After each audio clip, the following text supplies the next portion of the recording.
1991 সালের 17 জানুয়ারি। সে সময় ইরাকের তৎকালীন প্রেসিডেন্ট সাদ্দাম হোসেন আক্রমণ করেন ইসরায়েল। সে সময় ইসরায়েলকে সহযোগিতা করে ইরান, অথচ সেই ইরানই পরবর্তীতে গত 13 এপ্রিল 2024 এসে মিসাইল অ্যাটাক করে ইসরায়েলে। সাদ্দাম হোসেন কেন ইসরায়েল আক্রমণ করেছিলেন সেইটা নিয়েই আমাদের আজকের আয়োজন। আমি চৌধুরী আদনান, আপনারা দেখছেন এক্সেপশনাল চৌধুরী সাহেব। সাদ্দাম হোসেন 1937 সালে ইরাকের আল আউজা গ্রামে জন্মগ্রহণ করেন, তবে তার শৈশবকাল কখনোই সুখকর ছিল না। তার পিতার মৃত্যুর পরে তার মা দ্বিতীয়বার বিবাহ বন্ধনে আবদ্ধ হন। তিনি তার এই সৎ পিতার কাছে নানা রকম শারীরিক লাঞ্ছনা এবং নির্যাতনের শিকার হন।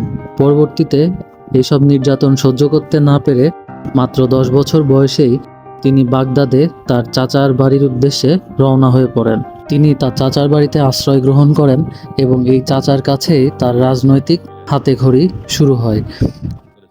সাদ্দাম হোসেন 1979 সালে ইরাকের রাষ্ট্রপতি হিসেবে শপথ গ্রহণ করেন। এরপর প্রায় দীর্ঘ 24 বছর তিনি ইরাক শাসন করেন।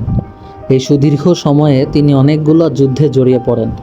1980 সালে ইরাকের সঙ্গে ইরানের যুদ্ধ শুরু হয়। এই যুদ্ধ সুদীর্ঘ 8 বছর ধরে চলে। যুদ্ধ চলাকালীন সময়ে সাদ্দাম হোসেন ফ্রান্সের সাথে পারমাণবিক চুল্লি স্থাপনের চুক্তি করেন।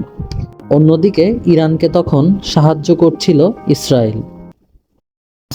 1981 সালের 7 জুন ইরাকের অসিরাক নিউক্লিয়ার রিঅ্যাক্টরে হামলা চালায় এবং ধ্বংস করে দেয় সদ্য নির্মিত পারমাণবিক চুল্লি দুইটি, যার নাম ছিল তামুজ 1 এবং 2।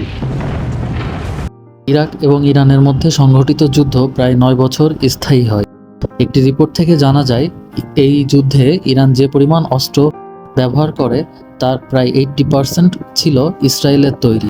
তবে এত কিছুর পরেও 1988 সালে ইরাক যুদ্ধে জয়লাভ করে এবং যুদ্ধে জয়লাভ করার পরপরই 1991 সালে সাদ্দাম হোসেন ইসরায়েল আক্রমণ করেন। ইসরায়েলের তেল আবিব এবং হাইফা শহর, এই দুটি শহরই ছিল মূলত এই আক্রমণের কেন্দ্রবিন্দু।